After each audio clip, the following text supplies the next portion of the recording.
Hey everyone, welcome back to Review Storymaster, where we dive into the most gripping tales that keep you hooked from start to finish. Today, we've got an absolute roller coaster, Pregnant Wife Left in Shark Cage by Mistress, Her Comeback Ruined Billionaire. Picture this, a 42-year-old woman, thrilled about her miracle pregnancy, discovers her tech billionaire husband's steamy affair during her ultrasound call. But that's just the beginning. What starts as heartbreak spirals into a deadly trap, abandoned in a shark cage underwater on a romantic baby moon. Fighting for her life and her unborn child against a scheming mistress with a hidden agenda. From betrayal and attempted murder to uncovering massive conspiracies, financial fraud, and a phoenix-like rise to global empowerment, this 20,000-word epic is packed with twists that'll leave you gasping. Will she get revenge and ruin the billionaire? Stick around as I narrate the full story. You won't believe how it ends. The fluorescent lights of the medical center hummed overhead as Sarah Mitchell smoothed her hands over her growing belly, excitement radiating from every pore. At 42, this pregnancy felt like a miracle, a second chance at motherhood after years of trying. The ultrasound screen flickered to life, revealing the tiny form of their unborn child, and Sarah's heart swelled with pure joy. "David, can you see this?" she whispered into her phone, angling the device so her husband could witness this precious moment from his office in downtown San Francisco. "Our baby is perfect. Look at those little fingers." David Mitchell, the tech billionaire who graced the cover of Forbes just last month, appeared distracted on the video call. His salt and pepper hair was perfectly styled, his designer suit immaculate, but something in his steel gray eyes seemed distant. Sarah pushed down the nagging feeling that had been growing stronger with each passing week of her pregnancy. "That's wonderful, sweetheart," David replied, his voice carrying that familiar corporate tone that had become more frequent lately. "I'm sorry, but I have another call coming in. We'll celebrate when you get home." Sarah's smile faltered slightly. "But David, this is our baby's first—" The screen went black for a moment, then flickered back to life. But instead of ending the call, David's phone had somehow switched to another conversation. Sarah's blood ran cold as she heard her husband's voice, warm and intimate in a way she hadn't heard directed at her in months. "Alexis, darling, I can't wait to hold you again. Last weekend in Cabo was incredible. When can we—" The call ended abruptly, leaving Sarah staring at her reflection in the black screen. The ultrasound technician continued her work, oblivious to the devastation unfolding in the chair beside her. Sarah's hands trembled as she gripped the phone, her pregnant wife betrayed at the most vulnerable moment of her life. Rain began pelting against the medical center windows, each drop echoing the tears that now fell freely onto the ultrasound photos clutched in her shaking hands. The image of their baby, their miracle, was now stained with the salt water of her heartbreak. Sarah Mitchell had given up everything for David. 10 years ago, she had been a rising star in marketing, building campaigns for Fortune 500 companies, traveling the world, commanding respect in boardrooms. But when David's tech startup began taking off, he had asked her to step back, to be his support system, his anchor. "I need you to be my home," he had said, and Sarah, deeply in love and believing in their future together, had agreed. She had traded her corner office for a Silicon Valley mansion that felt more like a museum than a home. She had traded her professional identity for the role of the perfect wife, attending charity galas, hosting dinner parties for David's business associates, and maintaining the image of the successful billionaire's devoted partner. Now, driving through the rain-soaked streets toward their Palo Alto estate, Sarah felt the weight of those sacrificed years pressing down on her chest. The house loomed before her, all glass and steel and cold modern lines, a monument to David's success and her own disappearance. The front door opened before she could reach for her keys. David stood there, his expression unreadable, a suitcase in his hand. For a moment, Sarah wondered if she had imagined the phone call, if pregnancy hormones had made her paranoid. But the guilt written across his face told her everything she needed to know. "Sarah, we need to talk," he said, his voice lacking any warmth. About Alexis, the name tasted bitter on her tongue.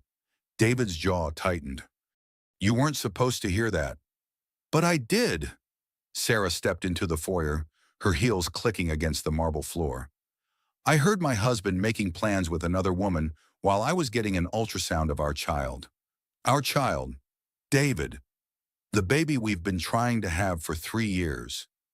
I never wanted this to happen, David said, but his words sounded rehearsed, practiced. You have to understand, Sarah, we've grown apart. You've become comfortable, predictable. The words hit her like physical blows. Comfortable, I gave up my career for you. I gave up my dreams, my identity, everything I was, to become what you needed. And now that I'm 42 and pregnant, I'm comfortable. Alexis makes me feel alive again, David continued, his voice gaining strength as if he had been waiting to say these words for months. She's young, ambitious, full of energy. She reminds me of who I used to be before. Before you married me, Sarah's voice cracked. Before you convinced me to sacrifice everything for your success, David set down his suitcase and ran his hands through his hair. I'm not the villain here. Sarah, people change. Relationships end. I'm just being honest about what I need. What you need, Sarah's voice rose, and she placed a protective hand over her belly. What about what your child needs? What about the vows you made to me? What about the life we built together? The life I built, David corrected, and Sarah felt something die inside her chest. The house, the money, the success that's all mine. You were just there. The rain outside intensified, matching the storm building in Sarah's heart. She clutched her worn copy of Eat, Pray, Love, a gift from her mother before the marriage, a reminder of the woman she used to be. The book had been her comfort during the lonely years, a promise that someday she might find herself again. I've been moving assets to secure accounts, David continued, his businessman mask sliding back into place. For tax purposes, of course, the lawyers will handle everything cleanly. Tax purposes. Sarah's voice was barely a whisper. How long have you been planning this? Sarah, please don't make this harder than it needs to be. I'll make sure you're taken care of. The prenup that you insisted on, the one that leaves me with nothing if our marriage ends due to moral failure on my part. Sarah's mind was racing now, pieces clicking together. You've been planning this for months, haven't you? David's silence was answer enough. That night, alone in the master bedroom that suddenly felt cavernous, Sarah sat on the edge of the bed, staring at the ultrasound photos scattered across the silk comforter. Her baby, their baby, gazed back at her from the grainy images, innocent and perfect and completely unaware of the chaos erupting in the world above. She reached for her prenatal vitamins on the nightstand, the routine comfort of caring for her growing child, but the bottle was gone. In its place was a small white envelope with her name written in elegant script. Inside, on expensive cardstock, was a single line. You'll need your strength. Sarah's hands shook as she read the note again. Alexis. The mistress had been in her home, in her bedroom, touching her things. The violation felt complete and devastating. But more than that, it felt like a threat. Who was this woman who had systematically destroyed her marriage? How long had she been watching, planning, waiting? And what did she want beyond David's money and attention? As Sarah lay awake that night, her baby kicking restlessly in her womb, she couldn't shake the feeling that the phone call had been no accident. The note was too deliberate, too calculated. This wasn't just an affair, it was something much more dangerous. Outside, the storm raged on, and Sarah Mitchell, former marketing executive, devoted wife, and soon-to-be mother, began to realize that her real fight was just beginning. The next morning brought deceptive sunshine streaming through the floor-to-ceiling windows of the Mitchell mansion. Sarah had barely slept, her mind churning with questions and her body aching from the emotional trauma of the previous day. She found herself standing in the kitchen, mechanically making coffee she wouldn't drink. when David appeared in the doorway. He looked different somehow, younger, more energetic than she had seen him in years. The realization that another woman was responsible for this transformation twisted like a knife in her chest. "Sarah," he began, his voice softer than it had been the night before. "I've been thinking all night, and I made a terrible mistake." Hope flickered in her chest despite everything. "David, I was confused, overwhelmed by the stress of the IPO and the pregnancy. I wasn't thinking clearly." He stepped closer, and Sarah caught the scent of his cologne, the same one she had bought him for their anniversary. "I want to make this right. I want to save our marriage." The husband affair with Mistress story she had feared was becoming suddenly took an unexpected turn. Sarah wanted to believe him, needed to believe him, but something in his eyes didn't quite match his words. "What about Alexis?" she asked, testing his sincerity. David's jaw tightened almost imperceptibly. "It's over. I ended it last night after I left here. You and the baby are my priority." Sarah searched his face for deception, but found only what appeared to be genuine remorse. "David, I've already booked us a baby moon," he interrupted, pulling out his phone to show her a confirmation email. 2 weeks in the Maldives. Just us, the ocean, and time to reconnect. We can start over. Sarah, we can be the family we were meant to be." The timing felt rushed, but Sarah's pregnant heart desperately wanted to believe in second chances. "When would we leave?" "This weekend. I've cleared my schedule completely. No work, no distractions. Just us." David moved closer, placing his hand gently on her belly. "I want to be present for this pregnancy. I want to be the husband and father you deserve." Sarah felt tears prick her eyes. "I want that too. But David, I need to know, who is she? Who is Alexis?" David's expression darkened slightly. "She's nobody important, a former employee who got the wrong idea about our professional relationship. I should have handled it better from the beginning." But Sarah's marketing instincts, dulled by years of domestic focus, were beginning to sharpen. Something about his explanation felt manufactured, too neat. "What's her last name?" "Chen. Alexis Chen. But Sarah, she's not worth discussing. She's in the past." That afternoon, while David was at the office, tying up loose ends for their trip, Sarah found herself doing something she hadn't done in years: investigating. A simple Google search for Alexis Chen, an influencer, revealed a world Sarah had never imagined. Alexis Chen was stunning in the way that only 28-year-old women could be: all sharp cheekbones and dewy skin, with nearly 2 million Instagram followers hanging on her every carefully curated post. Her bio read: lifestyle entrepreneur, she a wellness advocate, she living my best life, with a link to her personal website. But it was the photos that made Sarah's blood run cold. Scattered throughout Alexis's Instagram were subtle hints of a life Sarah recognized: a coffee cup from David's favorite cafe, a view from a hotel window that looked suspiciously like the one from their anniversary trip to Napa, a shadow in a mirror that looked remarkably like David's distinctive silhouette. Sarah's hands shook as she scrolled deeper into the account. The affair had been going on for months, documented in plain sight for millions to see, hidden only by the fact that Sarah had never thought to look. But more disturbing than the evidence of the affair was the timeline. The post stretched back almost a year, which meant Alexis had been in David's life long before Sarah had conceived. The pregnancy, the renewed intimacy that had led to their miracle baby, it had all been happening while David was building a relationship with another woman. Sarah's phone buzzed with a text from David. "Can't wait for our fresh start. Love you." The words that should have brought comfort now felt like lies. Sarah was learning that her husband's affair with Mistress had been far more extensive than she had imagined, and the implications were staggering. That evening, Sarah sat across from Dr. Rebecca Phillips, the therapist David had insisted they see before their trip. The office was warm and inviting, with soft lighting and comfortable chairs that reminded Sarah of the television show In Treatment, a program she had watched religiously during the lonely evenings when David worked late. "I want to understand what brought you both here, Doctor," Phillips said, her voice gentle but probing. David launched into a practiced explanation about work stress and communication issues, but Sarah found herself studying his face with new eyes.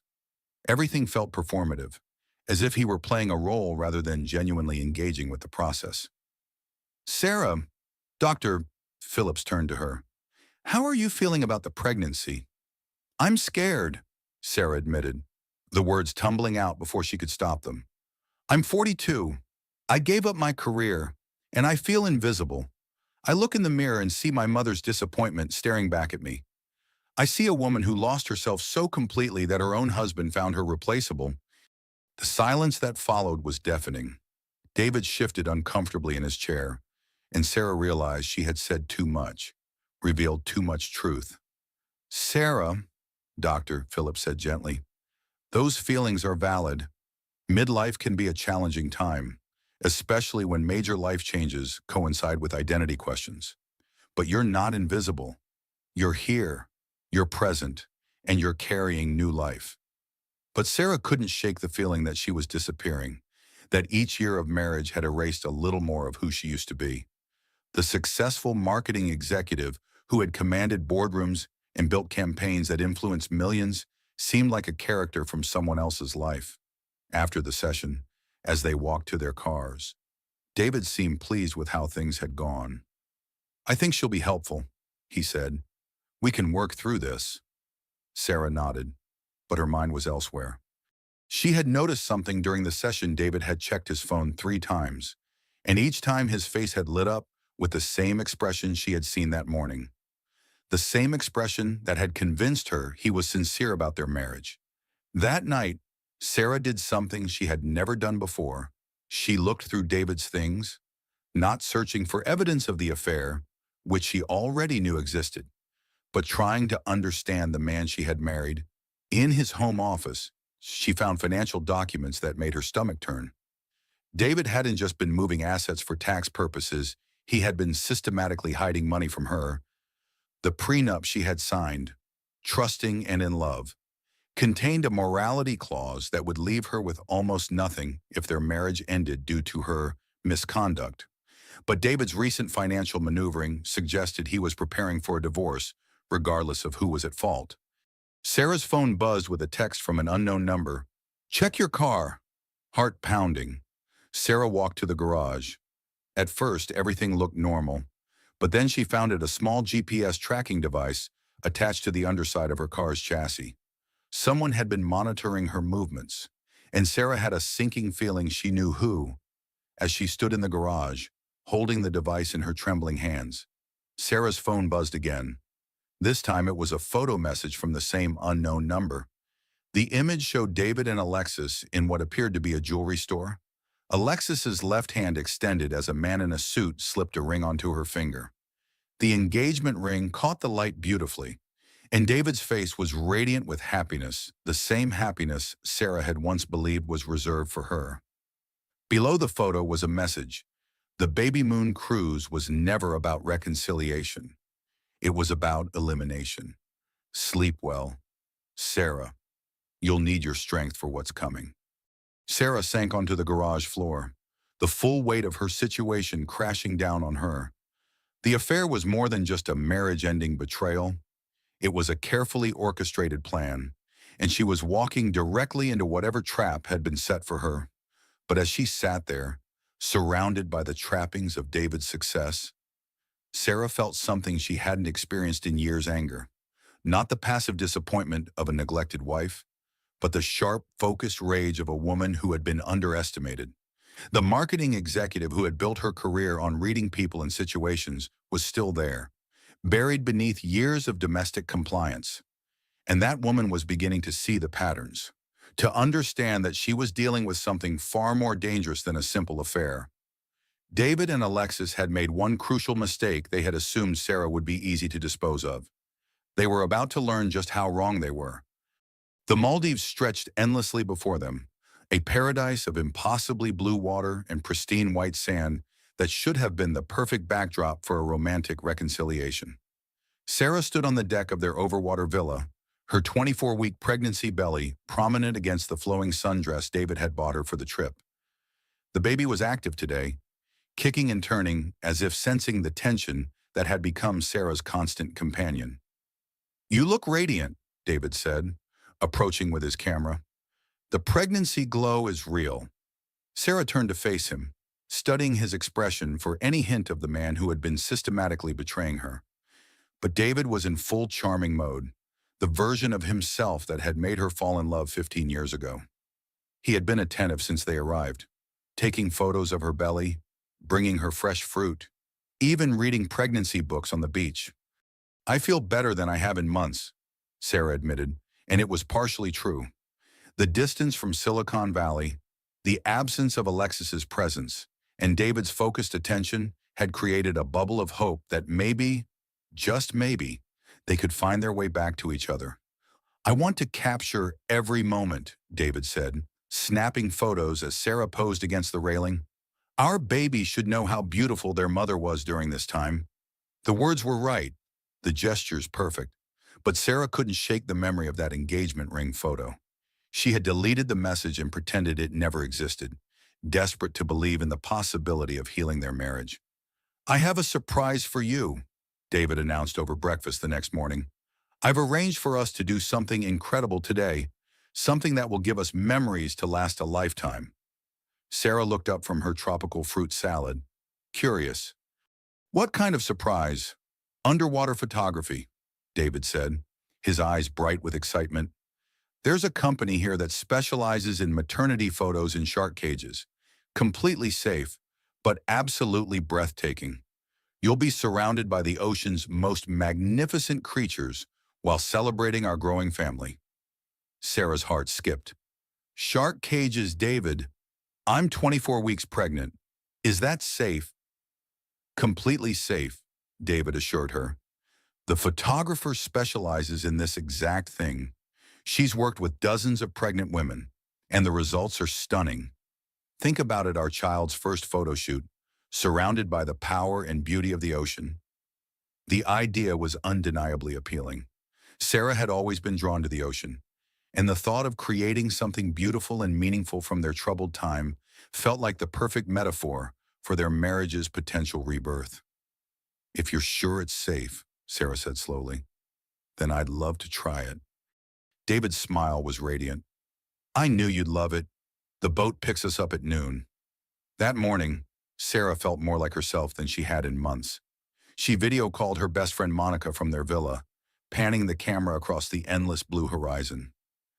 "You look happy," Monica observed, her voice carrying across the digital divide from San Francisco. "Really happy." "I am," Sarah replied, surprised by the truth of it. "I think we're going to make it through this.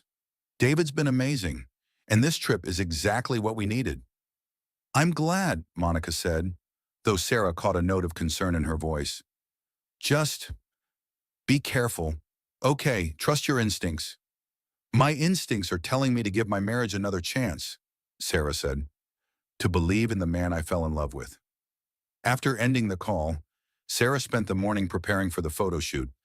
She had brought a flowing white dress that would look ethereal underwater, and she felt genuinely excited about creating something beautiful with David. The boat that picked them up was larger than Sarah had expected, with professional diving equipment and underwater cameras. The captain was a petite Asian woman with short black hair and an easy smile. "You must be Sarah," the woman said, extending her hand. "I'm Alex, your photographer for today. I've heard so much about you." Something about the woman's grip lingered too long, and Sarah caught David exchanging a look with her that seemed oddly familiar. But before she could analyze it further, the boat was pulling away from the dock, heading toward the deep blue waters where the sharks lived. "The beauty of this experience," Alex explained as they traveled, "is that you're completely safe in the cage, but you're also completely surrounded by wild ocean life. The photos we create will be unlike anything you've ever seen." Sarah nodded, excitement building despite her nerves. The baby was kicking actively, as if sensing the adventure ahead. "Now," Alex continued, "once we get you in the cage, communication is limited.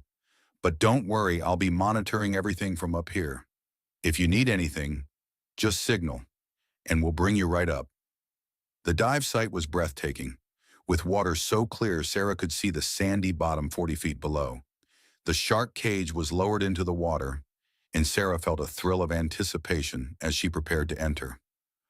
"Remember," David said, helping her into the diving gear, "this is about celebrating our new beginning, our baby's first adventure."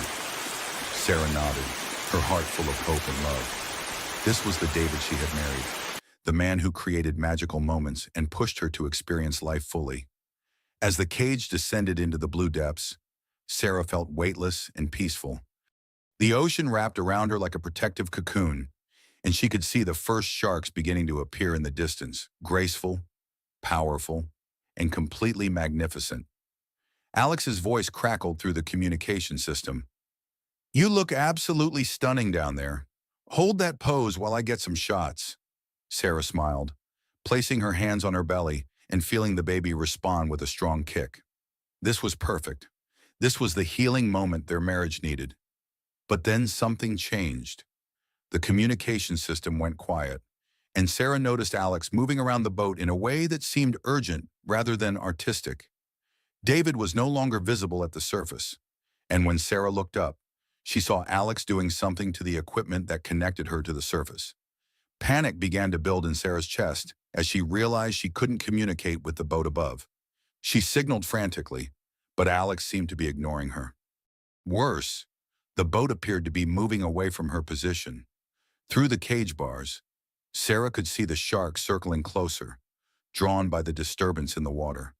Her breathing became labored, fogging her mask as the reality of her situation became clear.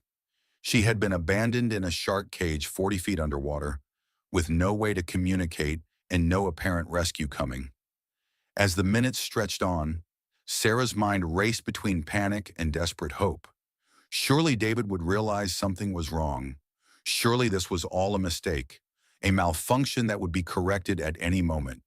But as the sharks continued to circle and the boat became a distant speck on the horizon, Sarah began to understand the true scope of what was happening to her. This wasn't a romantic photo shoot gone wrong. It was attempted murder. The baby kicked frantically in her womb, and Sarah pressed her hands against her belly, trying to send calming thoughts to her unborn child. "I'm going to fight for you," she whispered into her diving mask. "I'm going to survive this, and I'm going to make sure they pay for what they've done." Just as Sarah's oxygen gauge began to show dangerously low levels, she saw a figure descending toward her cage. For a moment, hope surged through her until she realized it wasn't David coming to save her. It was Hassan, the local dive instructor from the resort, his eyes wide with concern as he approached her cage. He had been watching from shore and had seen the boat abandon its position. Hassan worked quickly to get Sarah to the surface, his strong arms supporting her as they ascended slowly to avoid decompression sickness. By the time they reached the surface, Sarah was in full labor, her body responding to the trauma with contractions that threatened to deliver her baby months too early. "Hospital," Hassan said urgently as he helped her onto his rescue boat. "We need to get you to a hospital now." But as they raced toward shore, Sarah's mind was already working beyond her immediate medical crisis. She had survived, but barely. And the woman who had called herself Alex, she knew exactly who that was now. Alexis Chen hadn't just stolen her husband. She had tried to kill her and her unborn child. The heartbreaking family drama that had begun with a simple affair had escalated to attempted murder. And Sarah realized she was fighting for far more than her marriage. She was fighting for her life and the life of her child. The shark cage had been meant to be her tomb. Instead, it had become her baptism into a war she was only beginning to understand. The sterile white walls of the Maldives hospital seemed to close in around Sarah as she lay in the emergency room bed, IV lines running into her arms and monitors beeping steadily around her. The contractions had stopped, but the doctors were keeping her under observation, worried about the stress her body had endured during the underwater ordeal. "Your baby is strong," Dr. Patel, the attending physician, told her gently. "But we need to monitor you closely for the next few days. What you experienced was extremely traumatic." Sarah nodded, her mind still reeling from the events in the shark cage. Hassan sat in the corner of the room, having refused to leave until he was certain she was stable. His presence was the only thing that made her feel safe in this moment. "Where is my husband?" Sarah asked, though she dreaded the answer. "He returned to the resort," Hassan replied, his voice tight with disapproval. "He said he needed to file a report with the authorities about the accident." Accident. The word hung in the air like a lie. Sarah knew with absolute certainty that what had happened in that shark cage was no accident. Alexis, masquerading as a photographer named Alex, had deliberately abandoned her to die. "I need to speak with the police," Sarah said, struggling to sit up. "That woman, the photographer, she tried to kill me." Dr. Patel exchanged a concerned look with Hassan. "Mrs. Mitchell, you've been through a terrible ordeal. Sometimes trauma can make us interpret events in ways that—" "She cut the communication line," Sarah insisted, her voice growing stronger. "She moved the boat away from my position. She left me to die in that cage." Hassan leaned forward. "I believe you," he said simply. "I have been diving these waters for 15 years. What I saw today was not an accident or equipment failure. It was deliberate." Before Dr. Patel could respond, David burst through the hospital room doors, his face a mask of concern that Sarah no longer trusted. "Sarah, thank God you're all right. I was terrified when I realized what happened." "Where were you?" Sarah asked, studying his face for any sign of genuine emotion. "I was on the boat when Alex realized there was a problem with the communication system. She had me radio for help while she tried to fix the equipment. By the time we realized how serious it was, Hassan was already bringing you up." The explanation sounded rehearsed, too polished. Sarah had spent years listening to David pitch investors and charm business partners, and she recognized the careful cadence of a prepared story. "I want to speak with this Alex," Sarah said. "I want to thank her for trying to help." David's expression flickered for just a moment. "Unfortunately, she had to leave for another commitment, but she was very concerned about you. She felt terrible about the equipment failure." "Equipment failure," Sarah repeated slowly. "Is that what you're calling it?" "Sarah, you're in shock. You've been through something traumatic. Let's focus on getting you and the baby healthy, and then we can worry about everything else." But Sarah's marketing instincts were fully awakened now, and she could see the manipulation in David's every word and gesture. He was managing her the way he managed a crisis in his business, controlling the narrative, limiting information, and redirecting her focus away from the truth. 2 days later, they were back in California, and Sarah's nightmare began in earnest. The midlife betrayal story she thought she understood was about to become something far more devastating. She was sitting in Monica's kitchen, finally feeling safe enough to tell her best friend what had really happened in the Maldives, when David's lawyer called. "Mrs. Mitchell, I'm calling to inform you that your husband has filed for divorce. He'll be citing irreconcilable differences and requesting full custody of the unborn child based on your recent unstable behavior." Sarah nearly dropped the phone. Unstable behavior. The incident in the Maldives, where you allegedly staged a dangerous situation that could have harmed your unborn child. Mr. Mitchell has documentation of your erratic behavior and mental health concerns. "That's not what happened," Sarah said, her voice rising. "David knows that's not what happened. Mr. Mitchell has also requested that you vacate the family home within 48 hours. Your belongings will be packed and delivered to whatever address you provide." Sarah felt Monica's hand on her shoulder as the room began to spin. "I need to speak with David directly." "I'm afraid that's not possible. All communication must go through legal channels now. Mr. Mitchell is concerned about your emotional state and feels it's best for everyone involved." When Sarah hung up, she found Monica staring at her with a mixture of fury and determination. "He's isolating you," Monica said. "Classic abuser tactic. Make you seem crazy, cut off your support system, and control the narrative." "But I'm not crazy," Sarah whispered. "I know what happened in that water." "I know you do," Monica replied. "And we're going to prove it." The next morning brought fresh devastation. Sarah's phone buzzed with notifications from friends and acquaintances, all linking to the same social media posts. Alexis Chen, no longer hiding behind the photographer persona, had uploaded a series of videos to her Instagram account. The videos showed Sarah in various states of distress over the past few months. Sarah arguing with David in their driveway, Sarah crying in her car outside a restaurant, Sarah looking disheveled and wild-eyed during what appeared to be a breakdown in a parking lot. The captions were devastating. When someone you care about is struggling with mental health issues, sometimes the kindest thing is to step back and let them get help, praying for healing and peace for everyone involved. Sarah watched in horror as the comments poured in.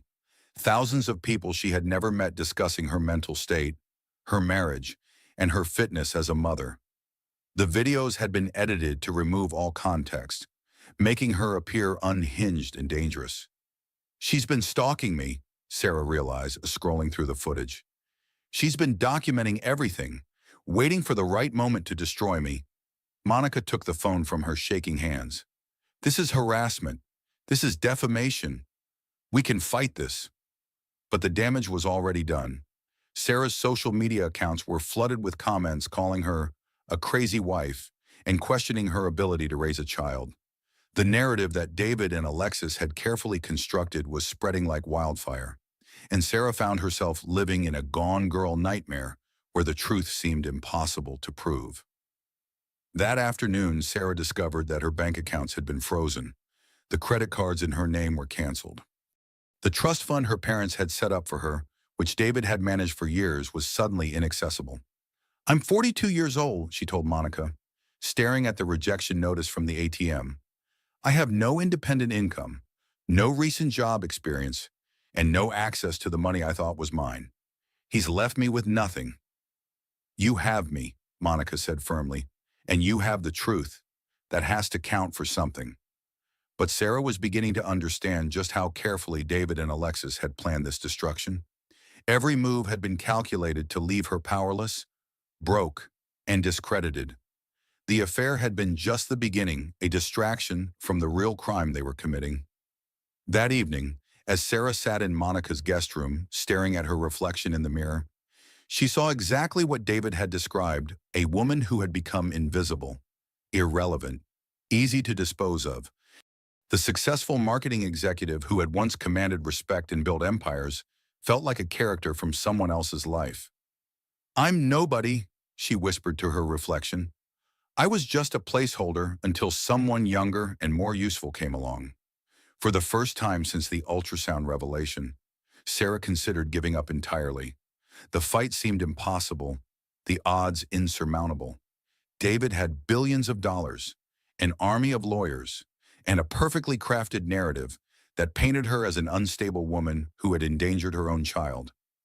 But then she felt the baby kick a strong, determined movement that reminded her why she had to keep fighting. This child deserved better than to grow up believing their mother was crazy, better than to be raised by people who had tried to kill them both. As Sarah prepared for bed in Monica's guest room, she noticed something she had missed earlier. Her laptop, which David's people had packed along with her other belongings, was still logged into David's home network. And there, in the corner of the screen, was a folder labeled Alexis Project. Sarah's pulse quickened as she opened the folder. Inside were dozens of files, financial records, communication logs, and what appeared to be a detailed timeline of their relationship. But more importantly, there were contracts and payment records that suggested this entire scheme went far beyond a simple affair. David hadn't just fallen for a younger woman. He had hired her to destroy his marriage, eliminate his wife, and gain full control of his assets before an IPO that would make him one of the wealthiest men in America. Sarah's destruction hadn't been personal, it had been business. And that realization filled her with a cold fury that burned away the despair and self-doubt that had been consuming her. The affair had been a cover-up for something much bigger, and Sarah was about to discover just how deep the conspiracy went. The coffee shop in downtown Palo Alto was busy with the morning rush, but Sarah barely noticed the noise and chaos around her. She sat in a corner booth with her laptop open, surrounded by printed documents and legal pads covered in notes. For the first time in months, she felt like herself again, not the diminished housewife she had become. but the sharp, analytical marketing executive who had once built campaigns that influenced millions. The Alexis Project folder had been a goldmine of information, revealing a conspiracy that went far beyond a simple affair. David's tech company, Meridian Solutions, was preparing for an IPO that would value the company at over $50 billion. But the financial documents Sarah had discovered showed massive irregularities, money being funneled through shell companies, funds disappearing into offshore accounts, and what appeared to be systematic embezzlement from the children's charities that Meridian supposedly supported. "Are you sure about this?" Monica asked, sliding into the seat across from her. "Because if you're right, this is huge. This isn't just about your marriage anymore." Sarah looked up from her laptop, her eyes bright with determination. "I'm sure David isn't just cheating on me. He's stealing from children's charities and using Alexis to launder the money through her influencer accounts. Look at this." She turned the laptop around to show Monica a series of transactions.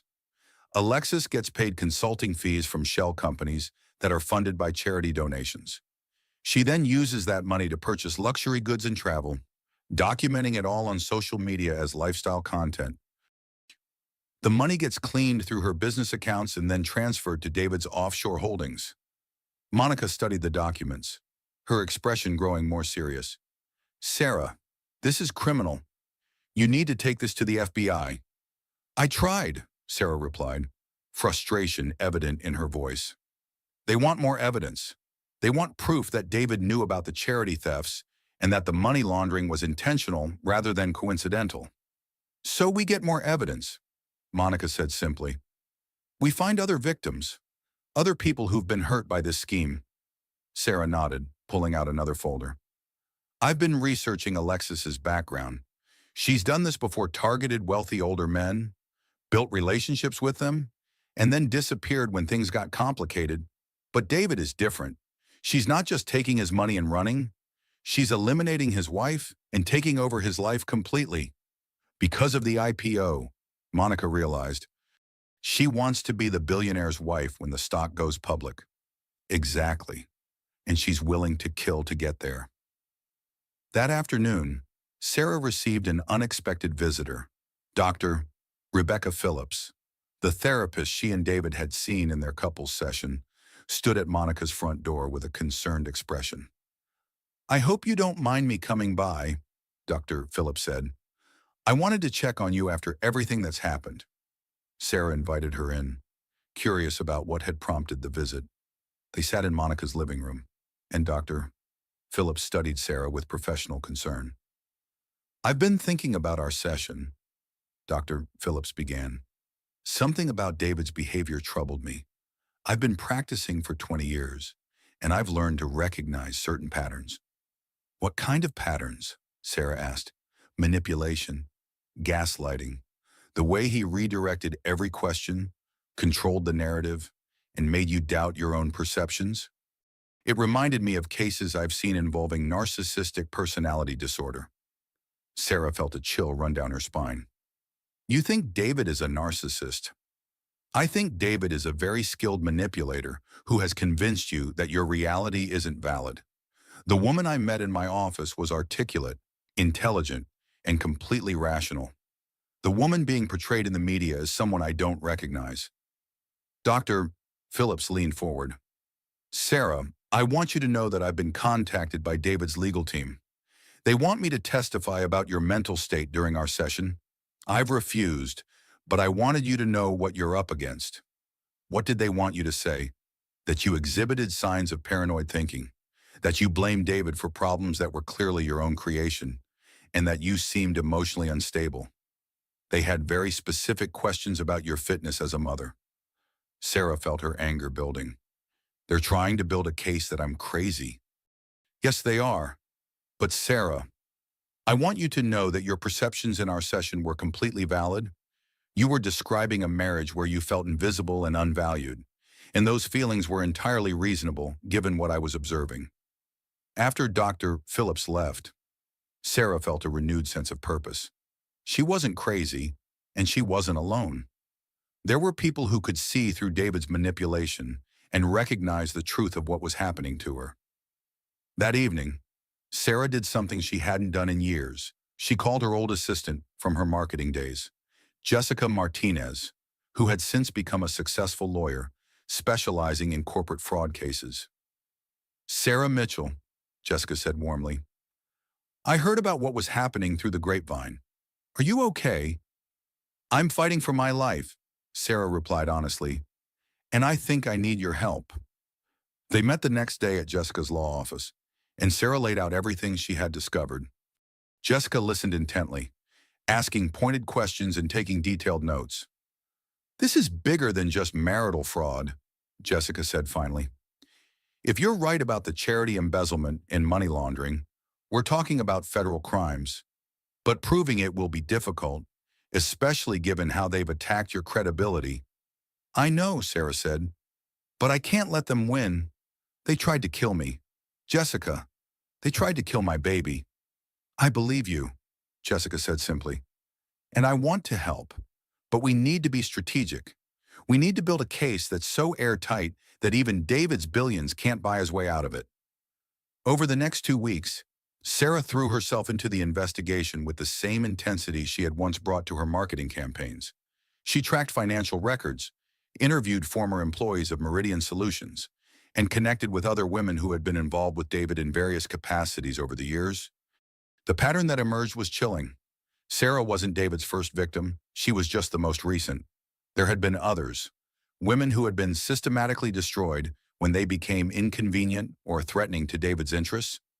Maria Santos, a former Meridian accountant who had questioned some irregular financial transactions, had been fired and blacklisted from the tech industry after being accused of embezzlement. The charges were later dropped, but her career was ruined. Dr. Lisa Chen, a researcher who had been developing technology for Meridian, had been forced out of the company after David claimed she was stealing intellectual property. She had sued for wrongful termination, but settled out of court for a fraction of what her work was worth. And then there was Rebecca Kim, David's first wife, who had died in a car accident just months before David met Sarah. The official report called it a tragic accident, but Rebecca's sister had always suspected something more sinister. "They're all connected," Sarah realized during one of her late-night research sessions. "David doesn't just discard people, he destroys them, and Alexis is his weapon." Sarah's investigation was interrupted by a call from Jessica. "Sarah, we have a problem. David's team has filed for an emergency custody order. They're claiming you're a flight risk and that you're endangering the baby through your obsessive and paranoid behavior." Sarah felt the familiar panic rising in her chest. "What does that mean?" "It means we need to go to court tomorrow. They want to put you under supervised visitation and require you to undergo psychological evaluation before the baby is born." "Can they do that?" "They can try, but Sarah, we're not going to let them win. We're going to fight this with everything we have." That night, Sarah sat in Monica's guest room, her hands on her growing belly, feeling the baby's strong kicks. She had gone from being a respected professional to a discarded wife to a woman fighting for her life and her child's future. The journey had been devastating, but it had also revealed strengths she didn't know she possessed. "I'm not broken," she whispered to herself, echoing the words Dr. Phillips had helped her understand. "I'm breaking free." The next morning, Sarah walked into the courthouse with her head held high. She wore a simple black dress that flattered her pregnancy, and her hair was pulled back in a professional style that reminded her of her corporate days. She looked like what she was, a competent, intelligent woman who had been systematically undermined by people who underestimated her. The hearing was brutal. David's lawyers painted her as an unstable woman who had staged the shark cage incident, who was now obsessed with conspiracy theories, and who posed a danger to her unborn child. They presented the edited videos from Alexis's social media, testimony from paid witnesses, and a carefully crafted narrative of a woman losing her grip on reality. But Jessica was ready. She presented the financial evidence Sarah had uncovered, demonstrated the pattern of David's behavior with other women, and called Hassan from the Maldives to testify about what he had witnessed during the diving incident. "Your Honor," Jessica said in her closing argument, "this case isn't about a woman having a mental breakdown. It's about a powerful man who has systematically destroyed anyone who threatens his interests. My client isn't paranoid. She's uncovered a criminal conspiracy, and now she's being punished for it. The judge listened intently to both sides before making his ruling. Based on the evidence presented, I find no justification for the emergency custody order. Mrs. Mitchell will retain her parental rights, and the existing visitation arrangements will remain in place. Sarah nearly collapsed with relief. It was a victory, but she knew it was only the beginning. As they left the courthouse, Sarah felt a sense of momentum building. The marketing executive who had once built campaigns that changed minds and influenced behavior was fully awakened now, and she was ready to take on the biggest challenge of her career. David and Alexis had made a fatal mistake. They had pushed her too far, and now she was going to push back with everything she had learned about building narratives, controlling information, and influencing public opinion. The real battle was just beginning. The press conference was Sarah's idea, and it was brilliant in its simplicity. Standing on the steps of the San Francisco courthouse, surrounded by Jessica Martinez and several other women who had been victims of David's systematic destruction, Sarah looked every inch the successful executive she had once been. "My name is Sarah Mitchell," she began, her voice clear and strong. "6 months ago, I was a devoted wife preparing for the birth of my first child.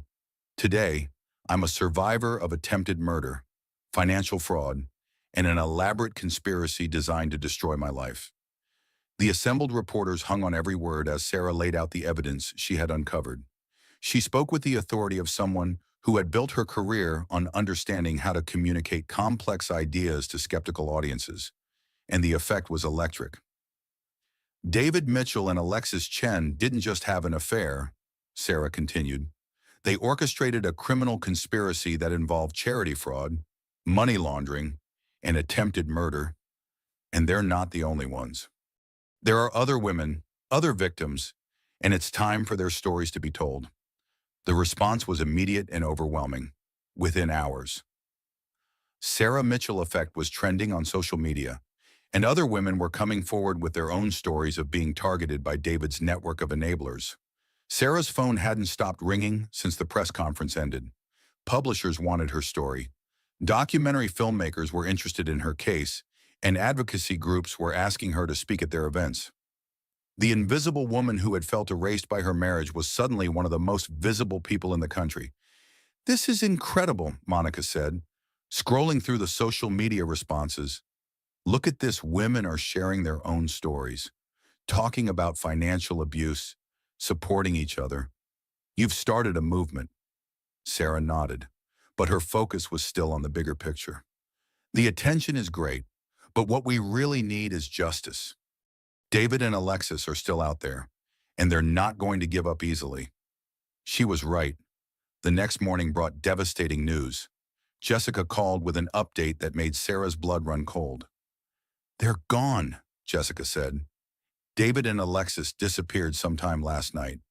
Private jet, offshore accounts, the whole thing. The FBI is investigating, but they had a significant head start." Sarah felt her carefully constructed hope crumbling. "What does that mean for the case?" "It means they're fugitives now. But Sarah, it also means they're admitting guilt. Innocent people don't flee the country when they're accused of crimes. But they took the evidence with them," Sarah realized. "The money, the documents, everything that could prove what they did." "Not everything," Jessica said. "We still have the financial records you discovered, Hassan's testimony, and the testimony of the other women. It's not over." But Sarah knew that without David and Alexis to face justice, her victory felt hollow. They had escaped with hundreds of millions of dollars while she was left to rebuild her life from nothing. That afternoon, Sarah sat in her new apartment, a modest one-bedroom that Monica had helped her find, staring at the ultrasound photos of her baby. The child was due in less than 3 months, and Sarah still had no idea how she was going to support them both. Her phone buzzed with a text from an unknown number. "They may have escaped justice, but they didn't escape me. Check your email. A friend." Sarah's heart raced as she opened her laptop. In her inbox was a message from an encrypted email account with a single attachment, a video file labeled, "The Truth About David Mitchell." The video was a recording of David and Alexis in what appeared to be a hotel room, discussing their plans in detail. Sarah watched in amazement as they laid out their entire conspiracy, from the charity fraud to the money laundering to their plan to eliminate her in the shark cage.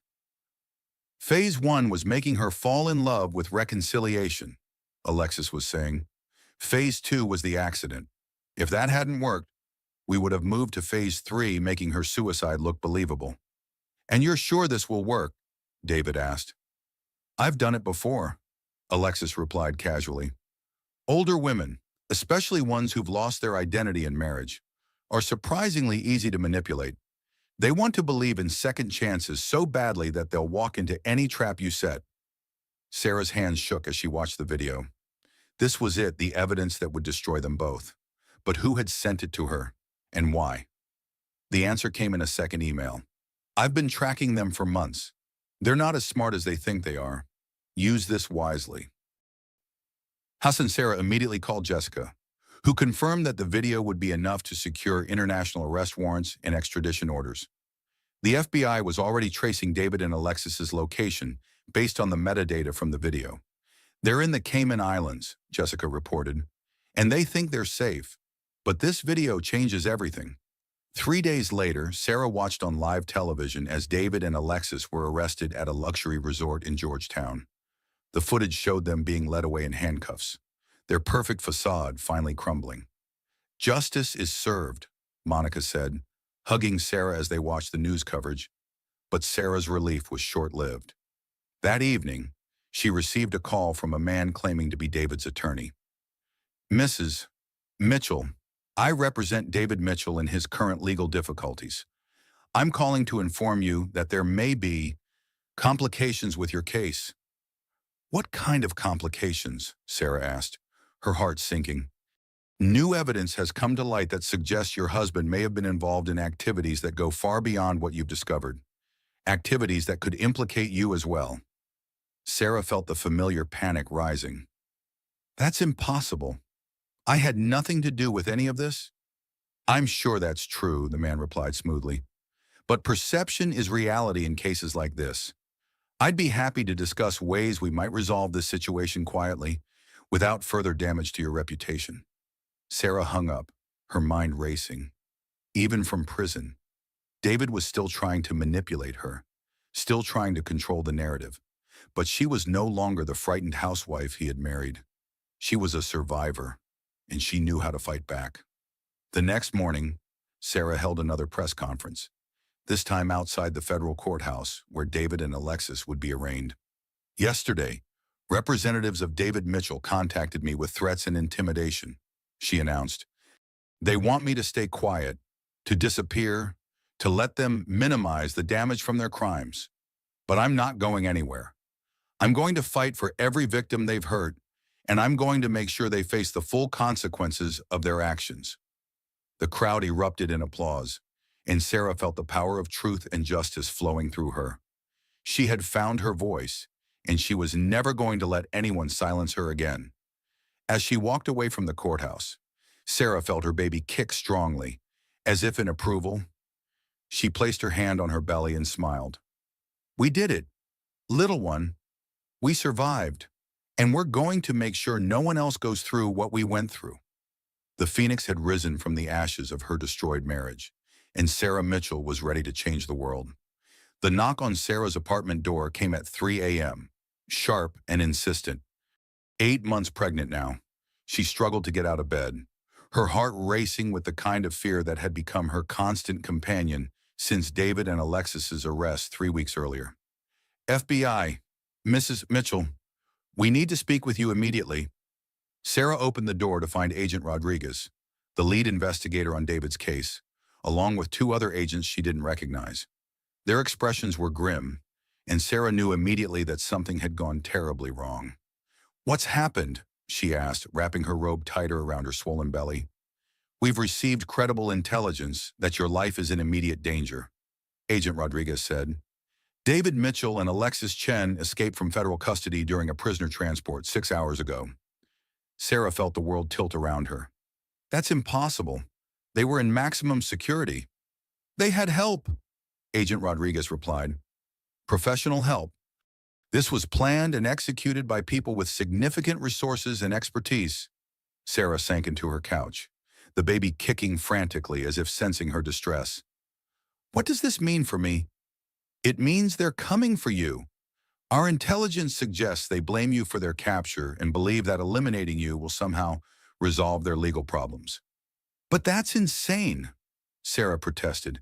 Killing me won't make their charges disappear. Desperate people don't think rationally, Agent Rodriguez said. We're placing you in protective custody immediately. Pack only essential items we need to move now. As Sarah threw clothes into a suitcase, her mind raced with the implications. Just when she thought she had won, just when justice seemed within reach, David and Alexis had found a way to turn the tables again. The safe house was a nondescript suburban home in Sacramento, staffed by federal marshals who assured Sarah she would be protected. But as the days passed, Sarah began to feel like a prisoner in her own life. She couldn't leave, couldn't work on her advocacy organization, couldn't even speak to Monica without supervision. How long is this going to last? She asked Agent Rodriguez during one of his daily briefings. Until we capture them, he replied. They're resourceful, Mrs. Mitchell. They had months to plan this escape, and they clearly have access to sophisticated networks. Sarah's frustration grew with each passing day. She had fought so hard to reclaim her life, to build something meaningful from the ruins of her marriage. And now she was trapped again, this time by the very people who were supposed to protect her. The first sign that something was wrong came when Sarah tried to access her bank accounts to pay for her advocacy organization's office rent. The accounts were frozen, and when she called the bank, she was told there was a federal investigation into suspicious transactions. That's impossible, Sarah told Agent Rodriguez. I've been in protective custody. I haven't made any transactions. Someone has, Agent Rodriguez replied grimly. Large sums of money have been moving through your accounts. Transactions that appear to be connected to the original money laundering scheme. Sarah felt the familiar panic rising. They're framing me. David and Alexis are making it look like I was involved in their crimes. We're investigating, Agent Rodriguez said, but Sarah could see the doubt in his eyes. In the meantime, you need to prepare for the possibility that you'll be charged. That night, Sarah lay awake in the safe house, feeling the baby move restlessly in her womb. She had sacrificed everything to expose David and Alexis, and now they were using her own victory against her. The hunter had become the hunted, and Sarah was running out of options. The next morning brought worse news. Jessica called with an update that made Sarah's blood run cold. They've issued a warrant for your arrest, Jessica said. Money laundering, conspiracy to commit fraud, and accessory to embezzlement. Sarah, they're saying you were David's partner in crime all along. That's insane, Sarah protested. I'm the one who exposed them. I'm the one who brought them to justice. I know, Jessica said, but they've manufactured evidence that's very convincing. Financial records showing payments to your personal accounts, emails with your digital signature approving transactions, even recorded phone calls that appear to be you discussing the scheme. Sarah felt the world collapsing around her. The recordings are fake. The emails are forged. They're using technology to frame me. I believe you, Jessica said, but proving it will be incredibly difficult. They've had months to prepare this frame job, and they've done it very well. As Sarah sat in the safe house, under arrest but not yet formally charged, she began to understand the full scope of what David and Alexis had planned. They hadn't just escaped from prison, they had orchestrated an elaborate scheme to destroy her completely. The media, which had once celebrated her as a symbol of resilience and justice, now turned against her with vicious efficiency. The headlines were devastating. Hero or villain, Sarah Mitchell's secret partnership with billionaire husband, and the ultimate betrayal, how a pregnant woman fooled America. Sarah watched the news coverage with growing horror as expert commentators analyzed her body language, questioned her motives, and speculated about whether her entire story had been an elaborate lie. She played the victim perfectly, one pundit observed. but the financial evidence suggests she was David Mitchell's partner from the beginning. The shark cage incident, the emotional testimony, the press conferences, it was all performance art designed to throw investigators off her trail. Monica was one of the few people who still believed in Sarah's innocence, but even she was beginning to waver under the weight of the evidence. "I know you didn't do this," Monica said during one of their supervised phone calls. "But Sarah, how do you explain the financial records? How do you explain the recordings?" "They're fake," Sarah insisted. "David and Alexis have had months to plan this. They're using sophisticated technology to create false evidence. But the FBI's forensic experts have authenticated the recordings," Monica said gently. "They say your voice patterns match perfectly." Sarah felt a cold chill run down her spine. What if they're not fake? What if they're real, but taken out of context? What if David recorded our conversations over the years and edited them to make me sound guilty? It was a terrifying possibility. David had been recording their conversations for years, documenting her voice patterns, her speech rhythms, her emotional responses. With sophisticated audio editing software, he could create conversations that never happened but sounded completely authentic. "We need to find Hassan," Sarah said suddenly. "He's the only one who can prove what really happened in the shark cage. He's the only witness who saw Alexis try to kill me." But when Jessica tried to contact Hassan, she discovered that he had disappeared from his home in the Maldives. His diving school was closed, and local authorities had no information about his whereabouts. They got to him, Sarah realized. David and Alexis eliminated the only witness who could prove their guilt. As Sarah's due date approached, she found herself in an impossible situation. She was about to give birth to a child while facing federal charges that could send her to prison for the rest of her life. The baby would be born into a world where their mother was seen as a criminal, where their father was a fugitive, and where their future was completely uncertain. "I won't let them win," Sarah whispered to her unborn child during one of her darkest moments. "I don't know how, but I'm going to find a way to prove the truth." The answer came from an unexpected source. Dr. Rebecca Phillips, the therapist who had first recognized David's manipulative behavior, called Jessica with information that could change everything. "I've been analyzing the recorded conversations that are being used as evidence against Sarah," Dr. Phillips said. "As a trained psychologist, I can tell you with certainty that these are not authentic conversations. The emotional patterns are wrong, the speech rhythms are artificial, and the content doesn't match Sarah's psychological profile." "Can you prove it in court?" Jessica asked. "I can testify about the inconsistencies, but we need technical experts to prove the recordings are fabricated, and we need to find the original source material that was used to create them." Sarah felt a spark of hope for the first time in weeks. "David's laptop," she said, "the one I found the financial records on. If he was recording our conversations, the original files might still be there." "The laptop is in FBI custody," Jessica said, "but if we can get a court order to have it analyzed by independent experts, we might be able to prove the recordings are fake." As Sarah prepared for the legal battle of her life, she felt the baby kick strongly in her womb.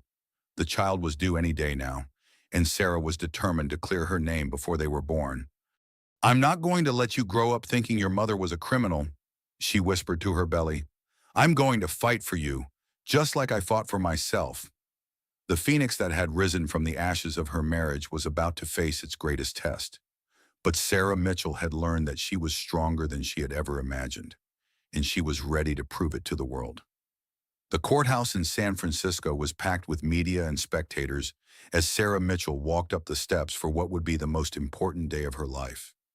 9 months pregnant and due to give birth at any moment, she moved slowly but with determination, her hand resting protectively on her belly. "Mrs. Mitchell, are you ready to face the charges against you?" a reporter shouted. Sarah paused at the top of the steps, turning to face the cameras with the confidence she had rebuilt over the past months. "I'm ready to prove my innocence," she said simply. "I'm ready to show the world what David Mitchell and Alexis Chen really did." Inside the courtroom, Sarah took her seat at the defense table next to Jessica Martinez, who had assembled a team of forensic experts, audio specialists, and digital forensics investigators. Across the aisle, the prosecution sat with their mountain of evidence, financial records, recorded conversations, and witness testimonies that painted Sarah as David's willing accomplice. Ladies and gentlemen of the jury, the prosecutor began, you will hear evidence that Sarah Mitchell was not a victim of her husband's crimes, but his partner. You will hear her own voice approving illegal transactions, discussing money laundering schemes, and planning the very fraud that she now claims to have exposed. Sarah watched the jury's faces as they listened to the opening statement. She could see the doubt in their eyes, the skepticism that had been building since the evidence against her surfaced. The narrative that David and Alexis had crafted was compelling and detailed, and Sarah knew she was fighting an uphill battle. But when Jessica stood to deliver her opening statement, Sarah felt a surge of confidence. Ladies and gentlemen, you are about to witness the most sophisticated frame job in criminal history. Jessica began. David Mitchell and Alexis Chen didn't just commit fraud, they committed something far worse. They tried to destroy an innocent woman by using her own voice, her own identity, against her. Jessica walked to the evidence table and picked up David's laptop, which had been recovered from his office after his arrest. This laptop contains the key to understanding the truth. It contains thousands of hours of recordings that David Mitchell made of his wife over the course of their marriage. Recordings that were then manipulated, edited, and fabricated to create the evidence you'll hear today. The first witness was Dr. Rebecca Phillips, who testified about the inconsistencies in Sarah's recorded conversations. As a psychologist with 20 years of experience, I can tell you that these recordings do not match Sarah Mitchell's psychological profile. Dr. Phillips explained, the emotional patterns are wrong, the speech rhythms are artificial, and the content is completely inconsistent with the woman I evaluated. Can you be more specific? Jessica asked. In the recordings, Sarah appears to be calm and calculating when discussing illegal activities. But in my professional assessment, Sarah Mitchell is incapable of that kind of emotional detachment when it comes to ethical violations. She's a person who operates from a strong moral center, and her emotional responses would be completely different if she were actually engaging in criminal behavior. The prosecution tried to discredit Dr. Phillips's testimony, but her professional credentials and detailed analysis were compelling. Sarah could see the jury beginning to question the evidence they had been presented. The next witness was Dr. Michael Chen, a digital forensics expert who had analyzed the audio recordings. These recordings are sophisticated forgeries, Dr. Chen testified. They were created using advanced audio editing software that can extract phonemes, individual speech sounds from existing recordings, and recombine them to create new sentences and conversations. Can you explain how this would work? Jessica asked. Imagine you have hundreds of hours of someone's voice saying different words and phrases. With the right software, you can extract the sound of how they say money from one conversation, laundering from another, and approve from a third. You can then combine these sounds to create a sentence like, I approve of the money laundering scheme, even though the person never said those words in that combination. Dr. Chen demonstrated the process using David's laptop, showing how the original recordings of Sarah's voice had been systematically cataloged and indexed to create a database of her speech patterns. The defendant's husband recorded virtually every conversation they had over the course of their marriage, Dr. Chen explained. He then used these recordings to create a voice model that could generate realistic-sounding conversations about any topic. The courtroom was silent as the implications sank in. Sarah felt tears streaming down her face as she realized the full scope of David's betrayal. He hadn't just been unfaithful, he had been building a weapon to use against her for years. The prosecution fought back with their own expert witnesses, but the evidence was overwhelming. The forensic analysis showed clear signs of audio manipulation, and the technical experts confirmed that the recordings were fabrications. But the most powerful testimony came from an unexpected source. Hassan, the dive instructor from the Maldives, walked into the courtroom under heavy federal protection. I thought they had killed you, Sarah whispered as Hassan took the stand. They tried, Hassan replied, but I've been in hiding, gathering evidence of my own. Hassan's testimony was devastating to the prosecution's case. He described in detail how Alexis had paid him to delay Sarah's rescue, how she had cut the communication lines, and how she had explicitly told him that Sarah needed to die for their plan to work. She said that once Sarah was gone, everything would be perfect. Hassan testified. She said that Sarah was the only thing standing between them and billions of dollars. But Hassan's most damaging testimony was yet to come. He pulled out a waterproof camera that he had hidden in his diving equipment on the day of the incident. "I recorded everything," he said.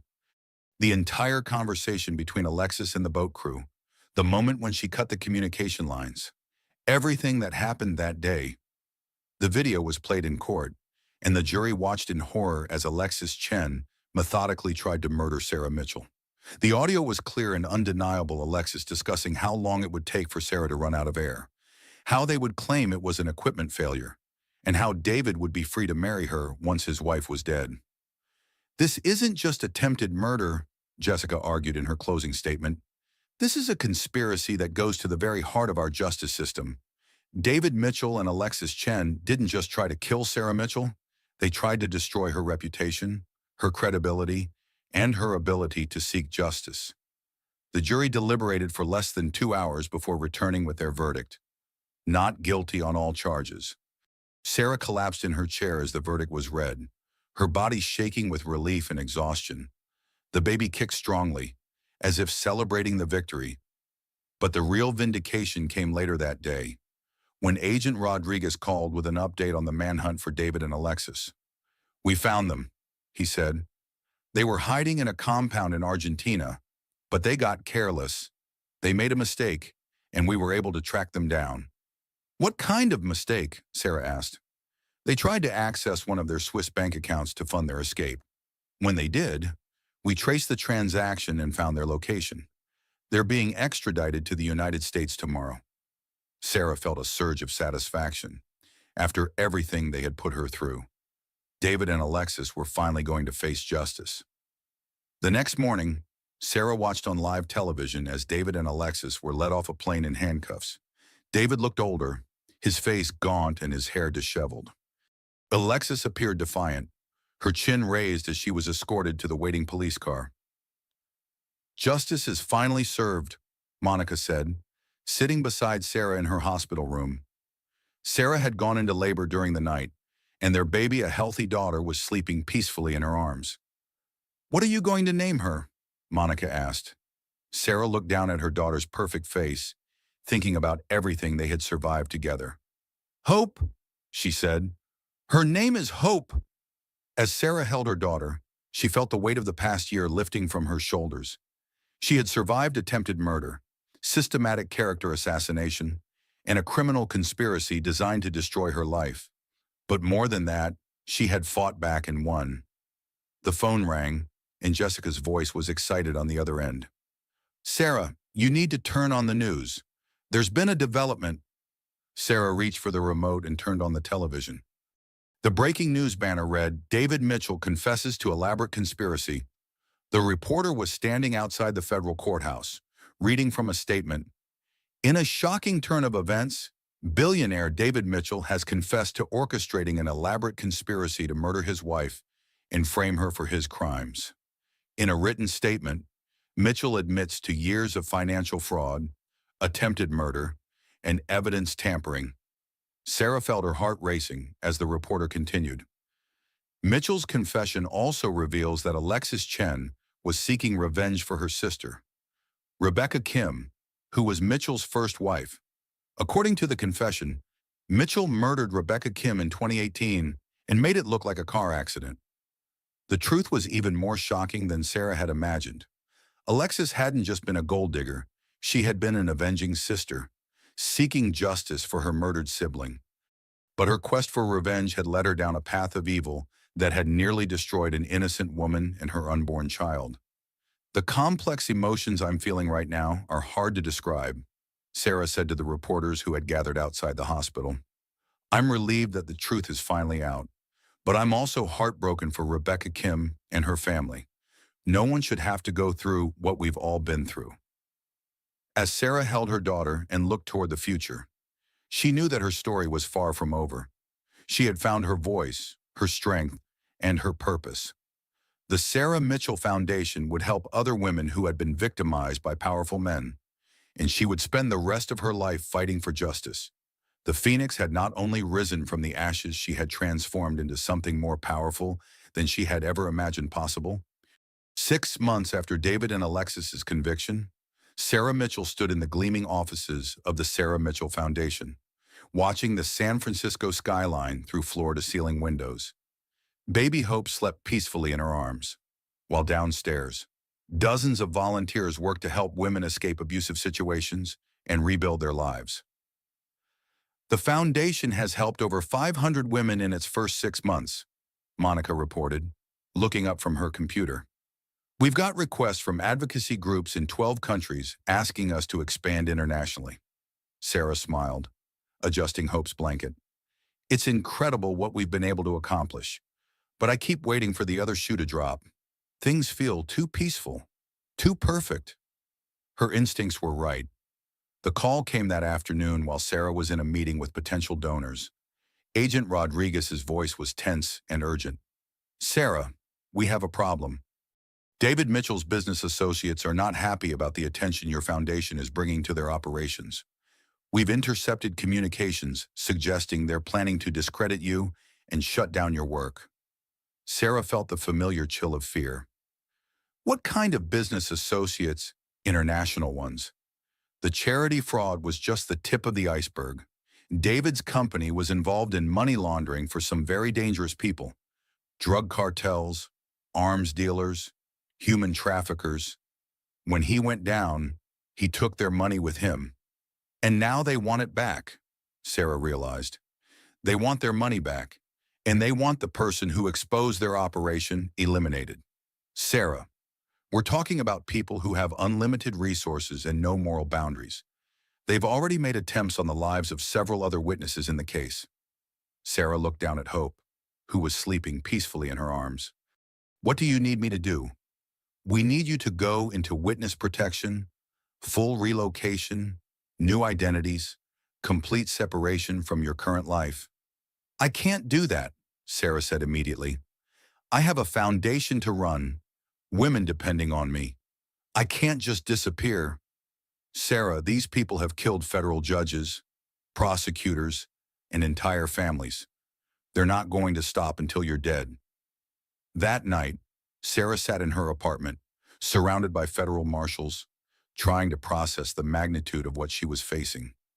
She had thought David's conviction would be the end of her ordeal, but it was beginning to feel like just another chapter in an endless nightmare. The first attempt on her life came 3 days later. Sarah was leaving the foundation offices when a motorcycle pulled up beside her car. The rider raised a gun, but the federal agents protecting her were ready. The gunfight lasted less than 30 seconds, but it left Sarah shaken and terrified. They're escalating, Agent Rodriguez told her afterward. This was a professional hit team, not some random criminal. They're serious about eliminating you. Sarah looked at Hope, who was crying in her car seat, traumatized by the noise and chaos. What kind of life is this for my daughter? She's going to grow up thinking the world is a violent, dangerous place. It doesn't have to be permanent, Agent Rodriguez said, but we need to take down the entire network. And to do that, we need you to testify in a federal case that's bigger than anything you've seen before. The scope of the international conspiracy was staggering. David's technology company had been a front for a global money laundering operation that involved politicians, business leaders, and criminal organizations from dozens of countries. The FBI had been building a case for years, but they needed Sarah's testimony to connect all the pieces. You're the key witness, Agent Rodriguez explained. You have access to financial records, personal communications, and inside knowledge that no one else possesses. Without your testimony, the entire case falls apart. Sarah felt the weight of responsibility settling on her shoulders. And if I testify, these people will never stop trying to kill you. But if we can convict them, if we can shut down their operation, you'll be safer in the long run. It was an impossible choice. Sarah could disappear into witness protection and live a quiet, anonymous life with her daughter. Or she could fight for justice and risk everything. "I need some time to think," Sarah said. That night, as Sarah sat in her safe house holding hope, she thought about all the women who had come to her foundation seeking help.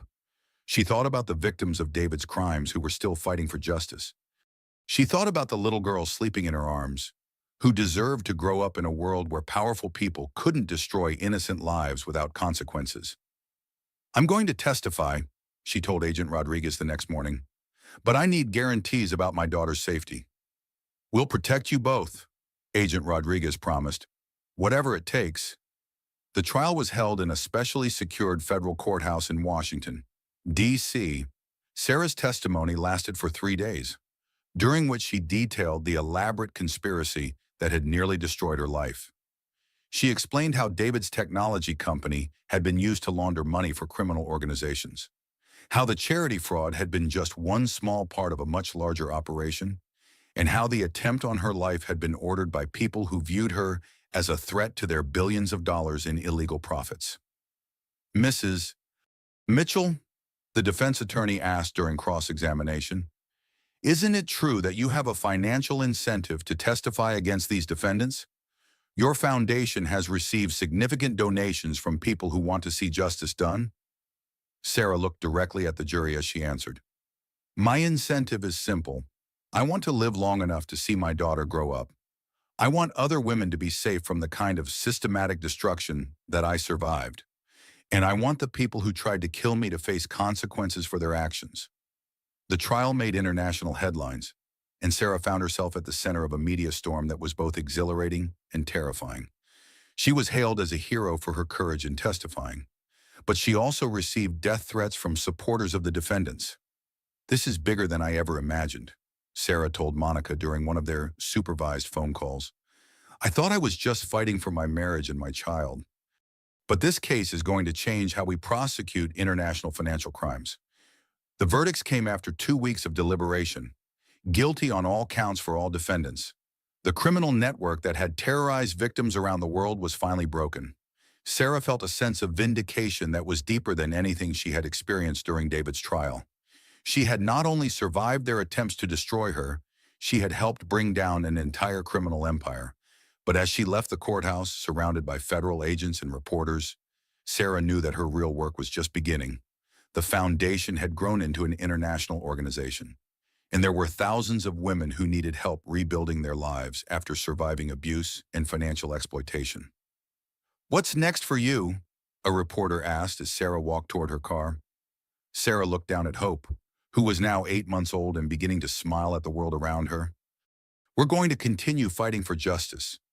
We're going to help other women find their voices and rebuild their lives. And we're going to make sure that what happened to me never happens to anyone else." As Sarah drove away from the courthouse, she felt a sense of completion that she had never experienced before.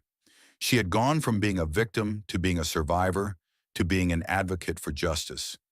The journey had been painful and dangerous, but it had also revealed strengths she never knew she possessed. The phoenix had not only risen from the ashes, she had become a force for change in the world, and Sarah Mitchell was just getting started. 2 years after the international conspiracy trial, Sarah Mitchell stood before the United Nations General Assembly in New York, addressing delegates from 193 countries about the global crisis of financial abuse against women. Hope, now a toddler, sat quietly in the gallery with Monica, occasionally waving at her mother on the podium. "When my husband tried to kill me in a shark cage off the coast of the Maldives," Sarah began, her voice carrying clearly through the vast chamber, "I thought I was fighting for my life and my unborn child. I had no idea that I was actually fighting against a global network of financial predators who systematically target vulnerable women." The Sarah Mitchell Foundation had grown into a worldwide organization with offices in 30 countries. The Sarah Mitchell method had become the international standard for helping women escape financial abuse and rebuild their lives. Sarah's story had inspired legislation in dozens of countries, and she had become one of the most recognizable advocates for women's rights in the world. "We have helped over 50,000 women escape abusive situations," Sarah continued. "We have recovered over $2 billion in stolen assets, and we have proven that no one, regardless of their wealth or power, is above the law. After her speech, Sarah was approached by a young woman with dark hair and nervous eyes. She introduced herself as Maria Santos, and she had a story that sounded hauntingly familiar. "My husband is a tech billionaire," Maria said quietly. "He's been having an affair with his assistant, and I think they're planning to eliminate me.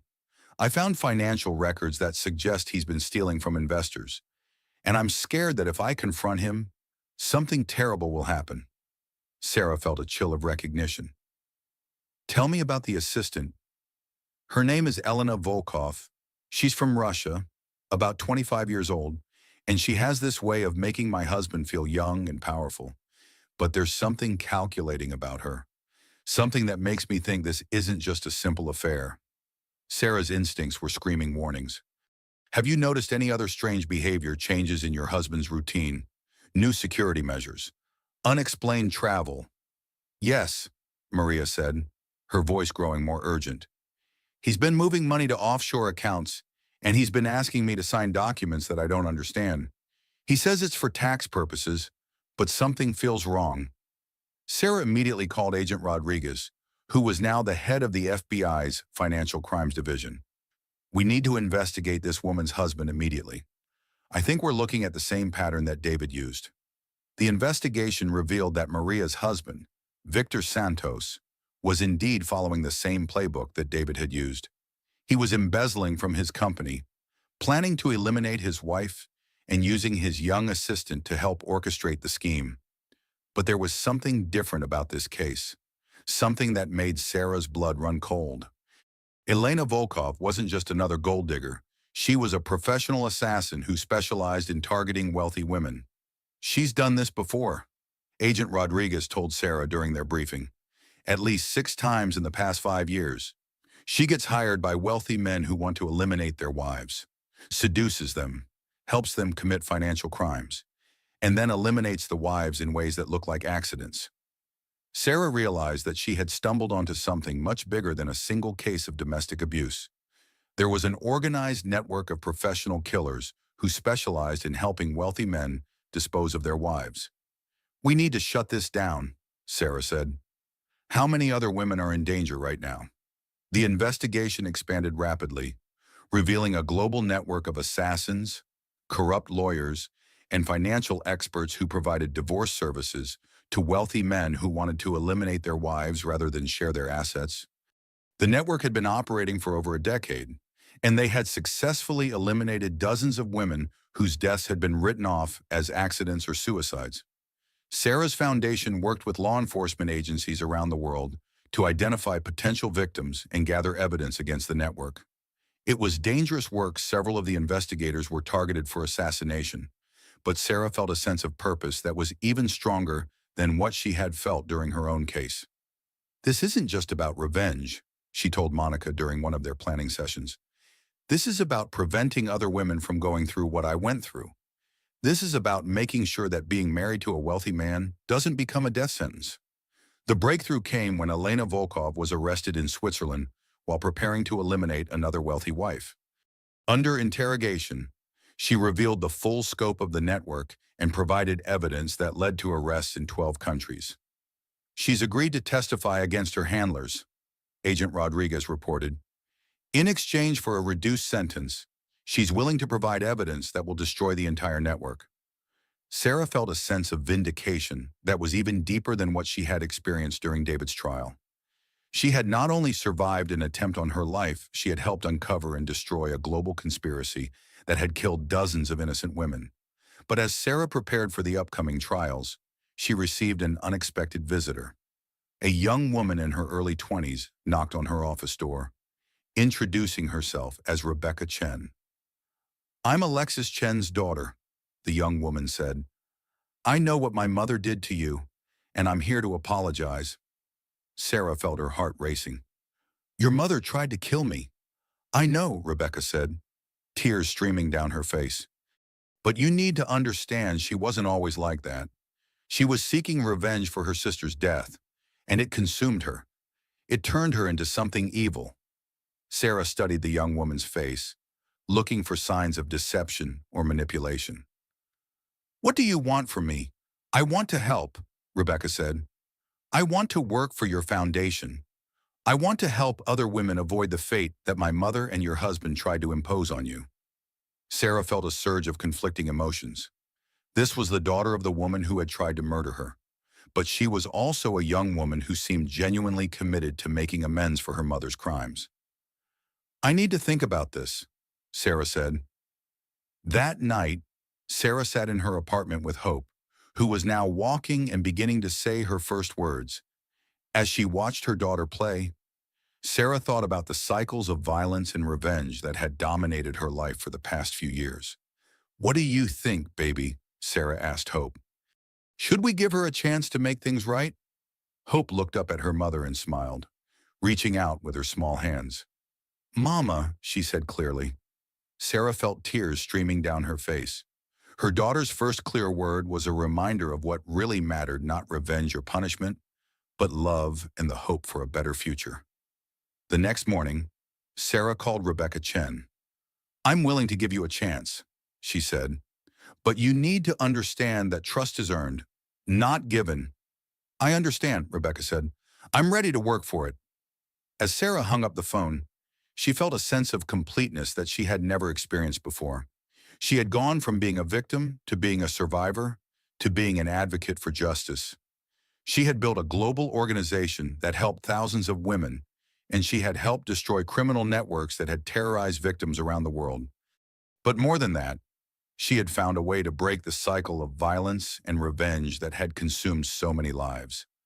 By offering Rebecca Chen a chance at redemption, Sarah was choosing hope over hatred, forgiveness over revenge. The phoenix had not only risen from the ashes, she had become a beacon of hope for women around the world, and Sarah Mitchell's story was far from over. As she looked out at the San Francisco skyline, holding hope in her arms, Sarah knew that her greatest achievements were still ahead of her.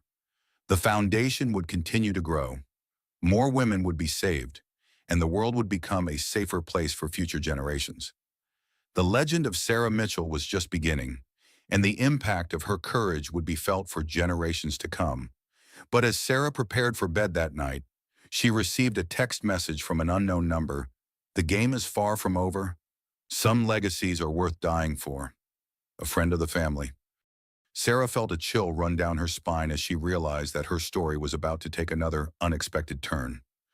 The enemies she had defeated had left behind others who were determined to continue their work.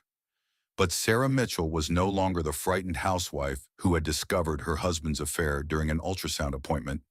She was a warrior who had survived assassination attempts, criminal conspiracies, and international terrorism. She was a woman who had found her voice and her purpose, and she was ready for whatever came next. The phoenix had risen from the ashes, and nothing would ever bring her down again. For Epilogue: The Sarah Mitchell Effect. 5 years after the shark cage incident that nearly killed her, Sarah Mitchell addressed the World Economic Forum in Davos, Switzerland. The audience was filled with the world's most powerful business leaders, politicians, and philanthropists, all gathered to hear from the woman who had changed how the world understood financial abuse. When I was abandoned in that shark cage, Sarah concluded her speech, I thought I was fighting for my life. I had no idea that I was actually fighting for the lives of thousands of women who would come after me. The Sarah Mitchell Foundation has now helped over 100,000 women worldwide escape financial abuse and rebuild their lives. The standing ovation lasted for 5 minutes. As Sarah left the stage, she was approached by countless world leaders who wanted to discuss expanding the foundation's work in their countries. But the moment that meant the most to Sarah came when Hope, now 5 years old, ran up to her after the speech and hugged her tightly. Mama, you're famous, Hope said, her eyes bright with excitement. Sarah knelt down to her daughter's level. No, baby, I'm not famous. I'm just a woman who refused to give up. And someday, when you're older, you'll understand that the most important thing in life is never giving up on yourself or on the people you love. As they walked hand in hand through the streets of Davos, Sarah reflected on the journey that had brought her to this moment. She had gone from being a victim of domestic abuse to becoming one of the most powerful advocates for women's rights in the world. The shark cage that was meant to be her tomb had become her rebirth. The conspiracy that was meant to destroy her had become the foundation for a global movement. And the daughter she had feared would grow up without a mother had become the inspiration for everything Sarah did. The phoenix had not only risen from the ashes, she had become a symbol of hope for women everywhere, and Sarah Mitchell's legacy would live on for generations to come. But as they walked through the Swiss evening, Sarah's phone buzzed with a message that made her blood run cold. Distance means nothing when someone lives in your heart. See you soon. Sarah. Elena. Sarah looked down at Hope, who was chattering excitedly about the day's events, and realized that her greatest challenges were still ahead of her. The enemies she had defeated had taught others to hate her, and the cycle of violence was beginning again. But Sarah Mitchell was ready. She had learned that she was stronger than she had ever imagined, and she would never again be the victim of someone else's evil. The legend of Sarah Mitchell was just beginning, and the world would never be the same.